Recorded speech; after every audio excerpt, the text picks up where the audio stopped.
బాపట్లలో ఆందోళనకు దిగిన మత్స్యకారులకు కలెక్టర్ వినోద్ కుమార్ నుంచి స్పష్టమైన హామీ లభించలేదు. రియల్టర్ వెంకట్రావు ఈపూరుపాలెం కాలువ రూట్ను మార్చేశారని ఆరోపిస్తూ ఉదయం నుంచి బాపట్లలోని చీరాల రోడ్డు సెంటర్లో రాస్తారోకో చేశారు మత్స్యకారులు.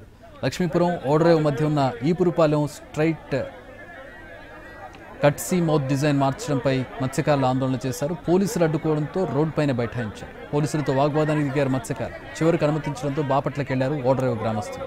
ఆందోళనకారులతో కలెక్టర్ వినోద్ కుమార్ మాట్లాడారు. తాను జిల్లాకు కొత్తగా వచ్చానని, త్వరలోని సమస్యను పరిష్కరించడంపై దృష్టి సారిస్తానని, అయితే స్పష్టమైన హామీ లభించకపోవడంతో ఆందోళన కొనసాగిస్తామని చెబుతున్నారు.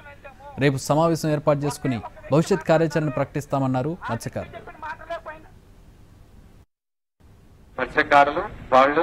వాళ్ళ వృత్తిపరంగా వాళ్ళు చేస్తా ఉన్నటువంటి జీవనోపాధి మీకు ఎటువంటి ఇబ్బంది కలగకుండా ఖచ్చితంగా చూస్తామని ఫస్ట్ మీ అందరికీ సభాసమతంగా తెలియజేస్తాం.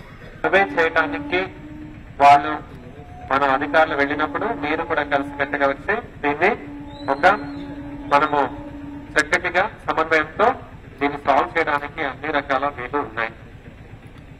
ఇప్పుడు కొన్ని కారణం వలన సర్వేకి తర్వాత వాయిదా చేసుకోవడం పర్లేదు. ఇప్పుడు ఆ పనిని ముమ్మరంగా ముందుకు తీసుకెళ్లి దీన్ని